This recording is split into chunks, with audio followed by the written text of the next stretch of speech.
Perkenalkan, nama saya Maria Sintika Pandi, NIM 2103030097, kelas C semester 1, program studi Sosiologi, Fakultas Ilmu Sosial dan Ilmu Politik.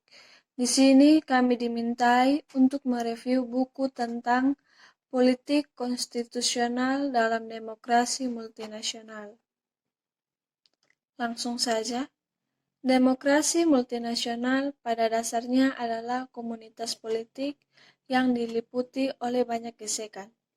Negara-negara minoritas di negara-negara demokrasi ini biasanya berusaha untuk meningkatkan atau setidaknya mempertahankan otonomi teritorial mereka, atau untuk menata kembali hubungannya dengan komunitas lain dan negara atau keduanya.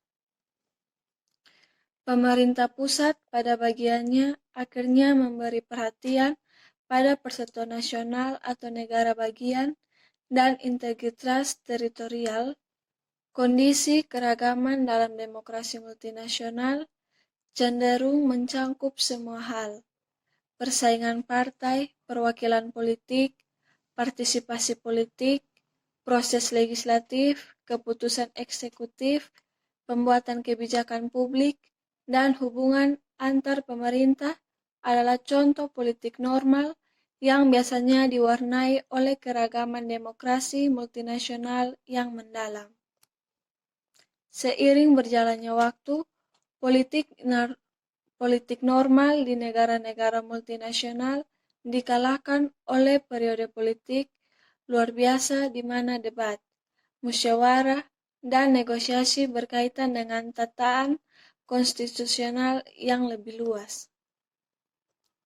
Periode politik konstitusional ini seringkali mirip dengan krisis eksistensial bagi negara karena strukturnya terkadang eksistensinya dipertanyakan. Oleh karena itu, dalam makalah ini kita akan memperoleh pengetahuan yang komprehensif tentang politik konstitusional dalam demokrasi politik yang meliputi 3 dimensi. Sifatnya atau apa itu politik konstitusional, aktornya atau siapa yang melakukan politik konstitusional, dan prosesnya atau bagaimana politik konstitusional dijalankan.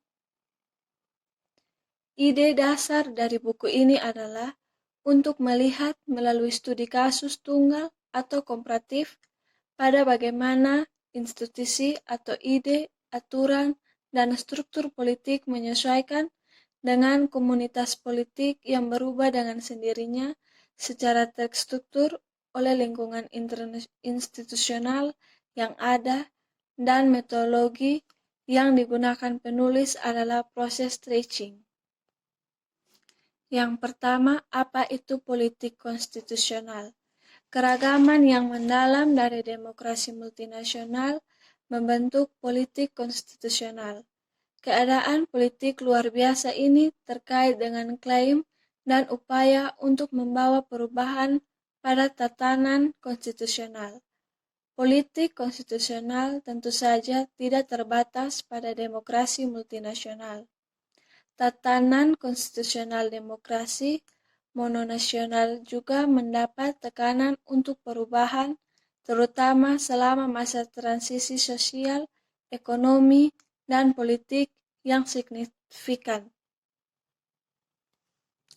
Jadi, bagaimanapun, konstitusi adalah instrumen refleksi yang hidup, dan perdebatan tentang pertanyaan-pertanyaan sosial dan politik yang mendasar mungkin melibatkan tuntunan untuk reformasi konstitusi. Politik konstitusional di negara-negara multinasional secara kualitatif berbeda dari politik konstitusional di negara-negara mononasional karena melibatkan negosiasi untuk menentukan nasib sendiri. Seperti yang dijelaskan Horowitz dalam buku klasiknya tentang konflik etnis, bahwa ketakutan akan dominasi oleh kelompok lain adalah dinamika sentral dari negara-negara yang sangat beragam. Masalah yang berkaitan dengan tempat dan status negara-negara minoritas biasanya berada di garis depan politik konstitusional dalam demokrasi multinasional karena bersifat sensitif dan emosional. Isu-isu seperti itu seringkali memiliki nilai simbolis yang besar. Misalnya, ketika menyangkut kualifikasi bangsa minoritas, akankah secara resmi diakui sebagai sebuah negara? Sebagai beberapa jenis lain dari kelompok yang berbeda, bagaimana pengakuan ini akan diungkapkan? Pertanyaan pengakuan yang biasanya menjadi pusat politik konstitusional di negara-negara demokrasi multinasional adalah pertanyaan yang sulit untuk dinegosiasikan. Bertolak dari pertanyaan-pertanyaan itu, pemerintah sendiri melalui desentralisasi teritorial kekuasaan politik merupakan dimensi yang paling penting dari politik konstitusional dalam demokrasi multinasional. Gerakan nasionalis mencari otonomi teritorial bagi komunitasnya, yang berarti bahwa negosiasi mengenai derajat dan bentuk pemerintah sendiri yang harus ada dalam suatu negara hampir selalu menjadi bagian dari politik konstitusional dalam konteks multinasional. Dan di negara-negara minoritas, selain mencari otonomi, mungkin juga menginginkan beberapa aturan yang menjamin partisipasi mereka dalam pemerintahan negara pusat. Yang kedua, siapa aktor politik konstitusional di demokrasi multinasional? Konstitusi sering digambarkan sebagai negosiator yang dapat berarti bahwa politik konstitusional adalah proses yang berpusat pada aktor. Perspektif institusional dan multinasional dapat digabungkan dalam pandangan bahwa pemerintah pusat mewakili dan mempromosikan negara bagiannya, sementara pemerintah unit konstituen yang mengawasi negara minoritas akan berbicara atas nama komunitas itu. Dengan demikian, nasionalisme termasuk nasionalisme negara, serta gerakan nasionalis adalah aktor sentral dalam politik konstitusional demokrasi multinasional, di mana nasionalisme adalah kekuatan politik sentral dan abadi dari demokrasi multinasional. Nasionalisme mungkin pertama dan terutama merupakan jenis politik identitas, pengakuan terhadap simbol dan narasi yang menyempurnakan identitas nasional. Komunitas mereka adalah bagian penting dari gerakan politik nasionalis manapun. Nasionalisme juga tentang definisi kepentingan kolektif. Gerakan nasionalis mengkonseptualisasikan kepentingan nasionalis yang spesifik untuk komunitas mereka dan tidak harus koheren dengan bagaimana negara lain atau negara bagian mendefinisikan kepentingannya sendiri.